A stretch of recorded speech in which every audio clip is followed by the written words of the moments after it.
अस्सलामुअलैकुम, आप देख रहे हैं टीवी 49 न्यूज यूके और मैं हूं मुनीर पीरजादा।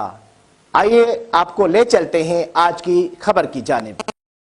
नाज़रीन, पाकिस्तान के मारूफ मोटिवेशनल स्पीकर कासिम अली शाह इस वक्त सऊदी रियाद में मौजूद हैं। यहाँ पर उनकी पाकिस्तान कम्युनिटी, अदबी, मजहबी और सियासी तंजीमों के अहदेदारों से मुलाकात हुई।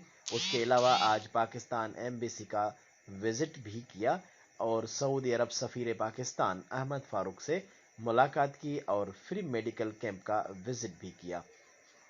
आइए मजीद जानते हैं सऊदी अरब से राना अजीम की इस रिपोर्ट में।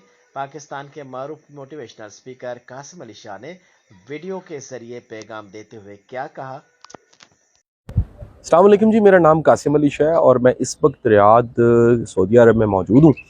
2 दिन पहले मैं यहाँ पर आया, एक बड़ी शानदार एक कॉन्फ्रेंस चल रही थी मिस ग्लोबल फोरम के नाम से, जो कि रियाद में अरेंज किया गया। बड़ा शानदार फोरम था, मैंने अटेंड किया। इसके साथ मेरे बहुत से पुराने दोस्त यहाँ पर हैं, जिसमें शकील कियानी साहब हैं, शाद साहब हैं, डॉक्टर इमरान साहब हैं। सब के साथ मेरी यहाँ मुलाकात हुई। कल मुझे जाने का मौका मिला, बातचीत करने का मौका मिला तख़य्युल अदबी फोरम में। आज एक बड़ा शानदार इशाइया अरेंज किया दोस्तों ने, और थोड़ी देर पहले ही मैं पाकिस्तान एम्बेसी आया था, जहाँ पर एक मेडिकल कैंप लगा हुआ था। मैंने उसे भी विज़िट किया, एम्बेसडर साहब से मुलाकात भी हुई। और वो सब दोस्त जो सऊदीया में मौजूद हैं, रियाद में मौजूद हैं, सबको सलाम, बहुत सारी दुआएं आपके लिए। पाकिस्तान जिंदाबाद।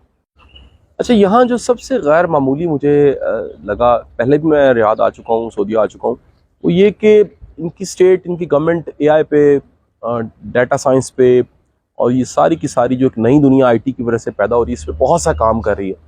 और जिस तरह से यहाँ एग्जीबिशंस हो रहे हैं, जिस तरह से दुनिया भर के सारे ब्रेन्स को यहाँ बुलाया जा रहा है, ये बड़ा खुश आयन है और इसमें बहुत कुछ सीखने को है हमारे मुल्क के लिए भी और हमारी स्टेट के लिए भी।